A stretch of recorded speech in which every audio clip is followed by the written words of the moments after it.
Ha? Wala akong pipiliin. Ayoko pa mamatay. Tsaka ayoko pa mawala sila nanay at tatay.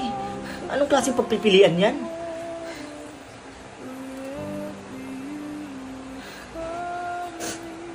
Alam kong pasaway ako. Alam kong matigas yung ulo ko. Pero ayoko pa mawala sila nanay at tatay. Sige, magsasakripisyo ako.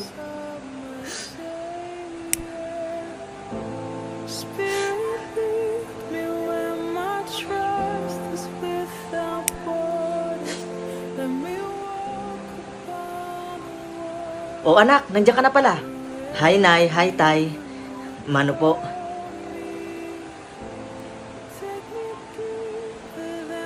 Aba himala anak, nagmano ka?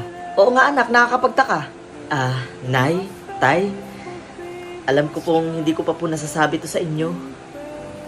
Pero Nay, Tay, mahal na mahal ko po kayo.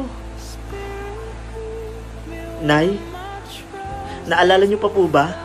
Yung sinagot-sagot ko po kayo kasi hindi niyo po ako binilhan ng bagong cellphone. Nay, sorry po. Tsaka Tay, naalala niyo po ba yung sinundo niyo po ako sa school? Tapos ikinahiya ko po kayo sa mga kaklase ko. Kasi ang tatay ko, construction worker lang. Tay, sorry po. Nay, naalala niyo rin po ba nung pinagsasabihan niyo po ako na wag ako sasama sa mga kabarkada ko para gumala? Pero hindi ko po kayo sinunod nun, di ba? Tapos hinanap niyo ako at naaksidente po kayo. Nay, sorry po. Tay, naalala mo rin po ba nung humingi po ako sa inyo ng pera? Tapos hindi niyo po ako binigyan kasi wala po kayong pera nun.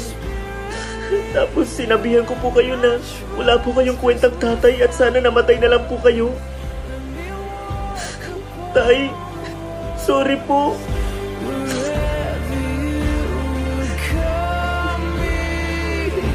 Anak, okay lang yun. Naintindihan naman kita eh. Pagpasensyahan mo na rin ako ha.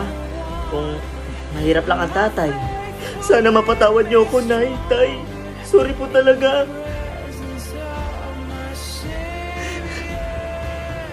Hindi na po ako magtatagal. Anak, anong sinasabi mo hindi ka na magtatagal? Bakit anak, anong problema? Nay, Tay, 5 seconds na lang po yung buhay ko. Ha? Ano? Bahala